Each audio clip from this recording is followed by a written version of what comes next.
Hence, vain deluding joys, the brood of folly without father bred.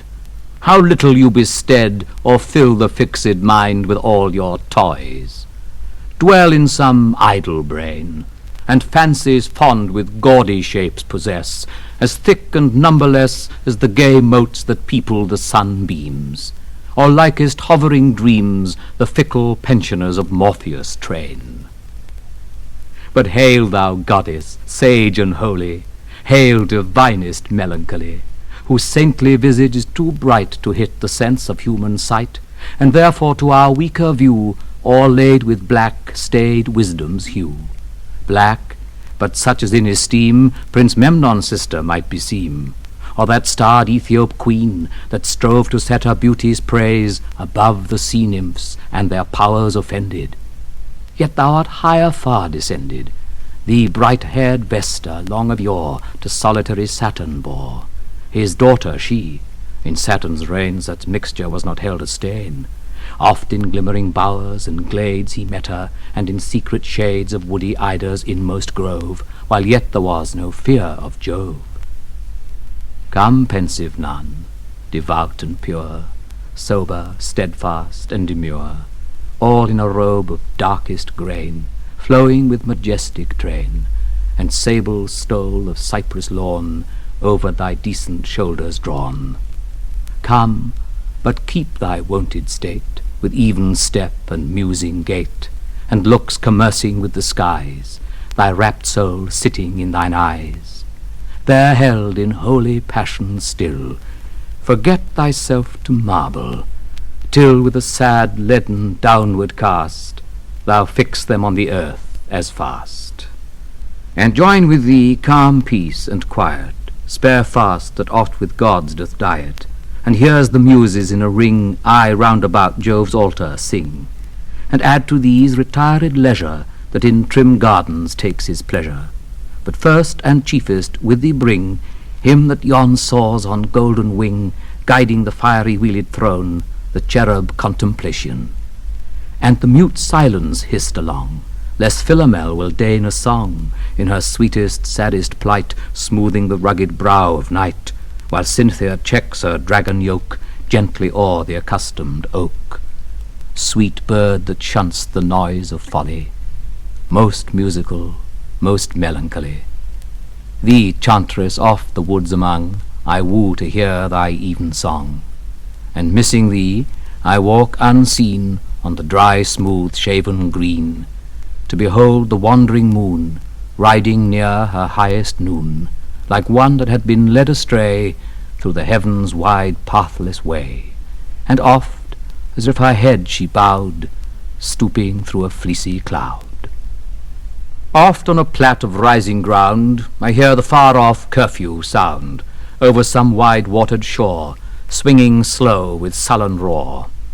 Or, if the air will not permit, some still removed place will fit, where glowing embers through the room teach light to counterfeit a gloom, far from all resort of mirth, save the cricket on the hearth, or the bellman's drowsy charm to bless the doors from nightly harm.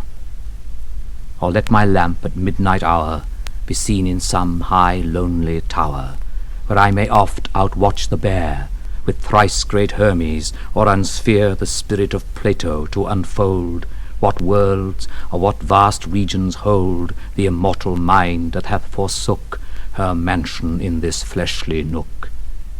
And of those demons that are found in fire, air, flood, or underground, whose power hath a true consent with planet or with element.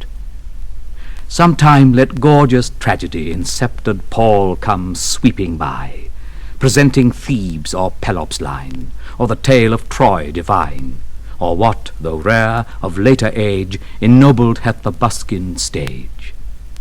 But, O sad virgin, that thy power might raise Musaeus from his bower, or bid the soul of Orpheus sing such notes as warble to the string, drew iron tears down Pluto's cheek, and made hell grant what love did seek. Or call up him that left half told the story of Combuscan bold, of Campbell and of Algarsife, and who had Canice to wife, that owned the virtuous ring and glass, and of the wondrous horse of brass on which the Tartar king did ride. And if aught else, great bards beside, in sage and solemn tunes have sung, of tourneys and of trophies hung, of forests and enchantments drear, where more is meant than meets the ear. Thus, night, oft see me in thy pale career, till civil-suited morn appear, not tricked and frounced as she was wont with the Attic boy to hunt, but kerchiefed in a comely cloud, while rocking winds are piping loud, or ushered with a shower still, when the gust hath blown his fill, ending on the rustling leaves with minute drops from off the eaves. And when the sun begins to fling his flaring beams, me goddess bring to arched walks of twilight groves, and shadows brown that sylvan loves, of pine or monumental oak, where the rude axe with heaved stroke was never heard the nymphs to daunt, or fright them from their hallowed haunt.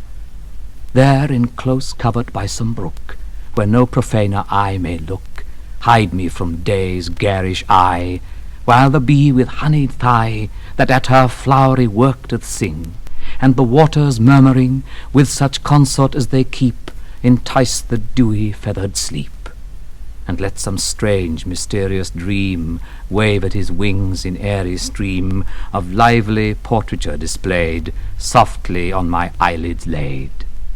And as I wake, sweet music breathe above, about, or underneath, sent by some spirit to mortals good, or the unseen genius of the wood. But let my dew feet never fail to walk the studious cloisters pale, and love the high embowed roof, with antique pillars massy proof, and storied windows richly dight, casting a dim religious light. There let the pealing organ blow to the full-voiced choir below, in service high and anthems clear, as may with sweetness through mine ear dissolve me into ecstasies, and bring all heaven before mine eyes. And may at last my weary age find out the peaceful hermitage, the hairy gown and mossy cell, where I may sit and rightly spell of every star that heaven doth show, and every herb that sips the dew, till old experience do attain to something like prophetic strain. These pleasures melancholy give, and I with thee will choose to live.